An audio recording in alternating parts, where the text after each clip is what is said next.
Plastic ప్లేట్లు మరియు గ్లాసులు వాడకండి, ఆరోగ్యంగా జీవించండి, అలాగే ప్రకృతిని కాపాడండి, భవిష్యత్తును రక్షించండి, ఆరోగ్యంగా జీవించండి అని నినాదంతో అల్వాల్ గణేష్ కాలనీలోని గణేష్ మండపంలో నిర్వహించిన అన్నదానంలో ప్లాస్టిక్ ప్లేట్లను నిషేధించారు. వారు ఒక్క ప్లేటు మట్టి గ్లాసులతోటి అన్నదానం చేపట్టారు. మన పెద్దవారు రాగి, ఇత్తడి, మట్టి పాత్రల్లో భోజనం చేసేవారు.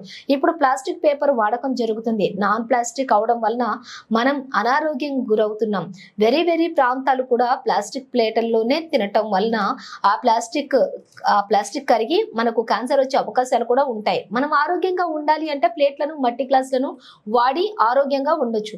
ఇందులో తినటం వలన మన జీర్ణ వ్యవస్థ బాగుపడుతుందని చెప్పి అప్పట్లో ఆకు ఒక్క తినే మన తాతలు చాలా సంవత్సరాలు బతికారని కాలనీ వాసులు తెలిపారు.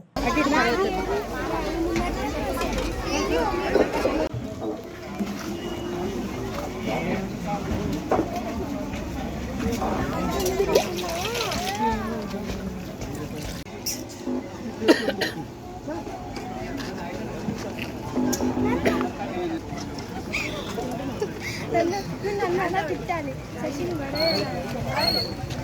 అది కూడా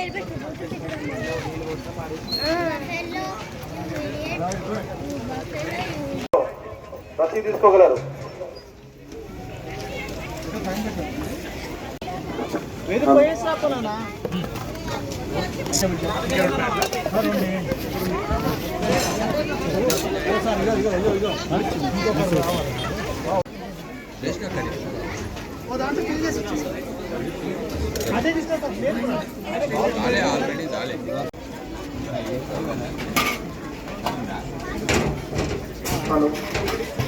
ఎవ్రీవేర్ లాగా ఈసారి కూడా లాటరీ లడ్డు ఉందండి.